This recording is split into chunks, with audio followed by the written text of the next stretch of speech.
नमस्कार दोस्तों, आज की कहानी है स्त्री का तलाकशुदा होना अभिशाप क्यों। आहूजा परिवार की लाडली बेटी रावी की शादी सिंह परिवार के बेटे विनीत से हो रही है। दोनों परिवार बहुत ही सभ्य और विनम्र हैं। आज मेहंदी और लेडी संगीत का कार्यक्रम है। मिसेस आहूजा सभी मेहमानों का खुशी से स्वागत कर रही हैं। तभी वहां पर कामिनी जी आती हैं और आते ही मिसेस आहूजा से कहती हैं, क्या मिसेस आहूजा, आपने अपनी बेटी के लिए लड़का पसंद कर लिया और हमको बताया भी नहीं? कौन है और कैसा है? सब ठीक से पता कर लिया ना? अरे कामिनी जी, थोड़ा सांस ले लीजिए। हमने सब पता कर लिया है। लड़का सीए है और प्राइवेट फर्म में जॉब करता है। सबसे अच्छी बात, पढ़ा लिखा और समझदार परिवार मिला है हमको अपनी रावी के लिए। मिसेस आहूजा ने कामिनी जी की उत्सुकता कम करने की कोशिश की। ठीक है, जब आपको सही लग रहा है तो मैं क्या बोल सकती हूँ। वैसे हमने भी आपको बहुत अच्छे अच्छे अमीर घरानों के रिश्ते बताए थे। पता नहीं क्यों आपको ठीक नहीं लगा। वैसे इनके बारे में आपको किसने बताया? कामिनी जी रहस्यमयी अंदाज में बोली। मिसेस आहूजा दूर खड़ी एक लड़की की तरफ इशारा करते हुए बताती हैं, उसका नाम तपस्या है और वह एक इवेंट ऑर्गेनाइजर है। साथ ही उसका मैट्रिमोनियल भी है, रिश्ता प्यार का। उस लड़की को देखते ही कामिनी जी शॉक्ड हो जाती हैं और मिसेस आहूजा से कहती हैं, कमाल करती हैं आप मिसेस आहूजा। एक तलाकशुदा लड़की जो अपना घर ठीक से बसा भी नहीं पाई, जो एक हफ्ते भी अपने ससुराल में टिक नहीं पाई, आप उसके बताए हुए लड़के से अपनी बेटी की शादी करा रही हैं। कामिनी जी ने यह बात जानबूझकर इतनी जोर से बोली कि वहाँ सब उन्हीं को देखने लगे। फिर शुरू हो गया खुसर फुसर कानाफूसी। सब तपस्या को अजीब नज़रों से देखने लगे। तपस्या, जिसने कामिनी जी की बातें सुन ली थी, कामिनी जी के पास आकर बोली, जी हाँ, मेरा घर नहीं बस पाया।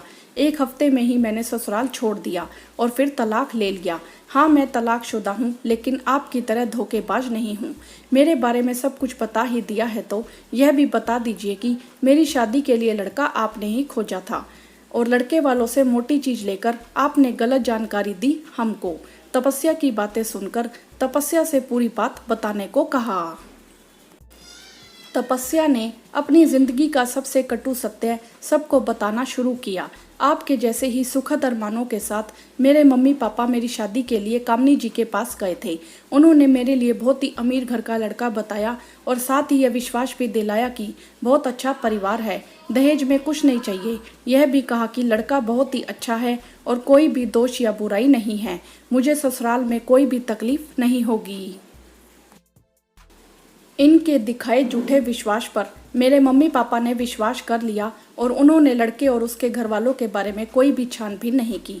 तभी कामिनी जी बीच में बोल पड़ती हैं, एक तो बिना दहेज की शादी कराई, यहाँ तक कि शादी का खर्चा भी लड़के वालों ने ही किया। और क्या चाहिए आजकल लड़की वालों को। अच्छा, मैं चलती हूँ, मुझे कुछ काम याद आ गया। अरे आप अभी कहाँ चली? जब आपने तपस्या पर सबके सामने इल्जाम लगा ही दिया है तो हमको भी पता चले कि आप सच्ची हैं या तपस्या। मिसेस आहूजा ने कामिनी जी का हाथ पकड़कर वहीं बिठा दिया।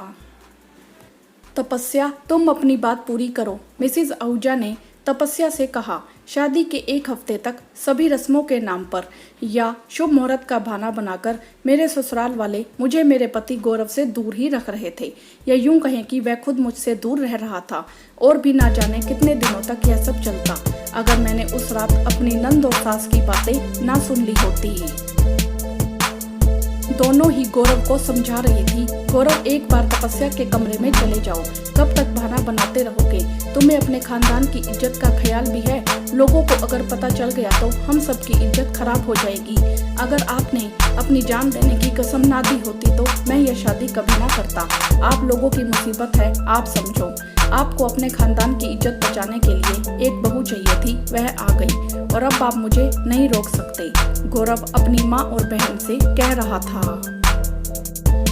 तभी मुझे वहां देखकर सब चौंक जाते हैं। मेरे बहुत ज्यादा जोर देने पर, पुलिस की धमकी देने पर उन्होंने मुझे जो सच बताया उसे सुनकर मेरे दिमाग की नसें फटने लगी। वह गौरव दिमाग से पागल था।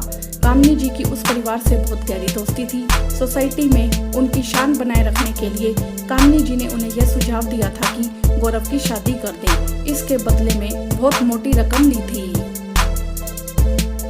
गौरव का सच जानने के बाद उन लोगों ने बहुत कोशिश की मैं घर छोड़कर ना जाऊं और ना ही उनका यह सच किसी को बताऊं। इसके लिए मुझे पैसों का लालच दिया गया, डराया धमकाया भी गया।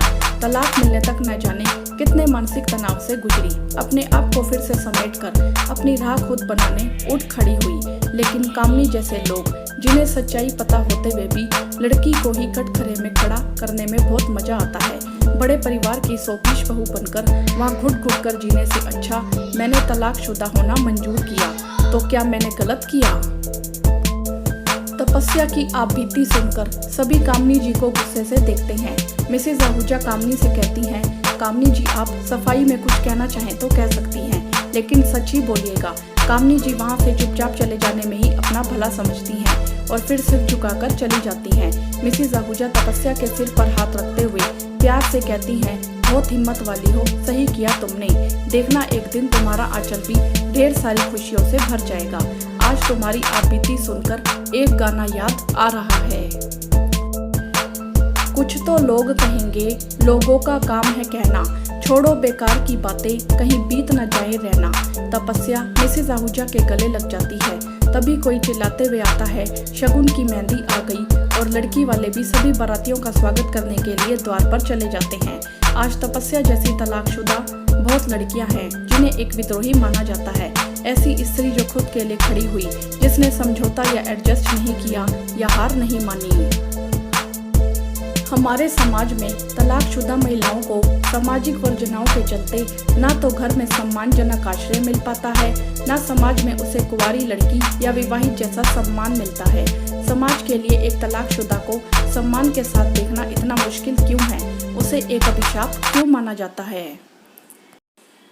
आपकी इस विषय में क्या राय है? आप हमें कमेंट करके जरूर बताएं। वीडियो को लाइक करें, शेयर करें और चैनल को सब्सक्राइब भी करें। Thanks for watching. Good bye.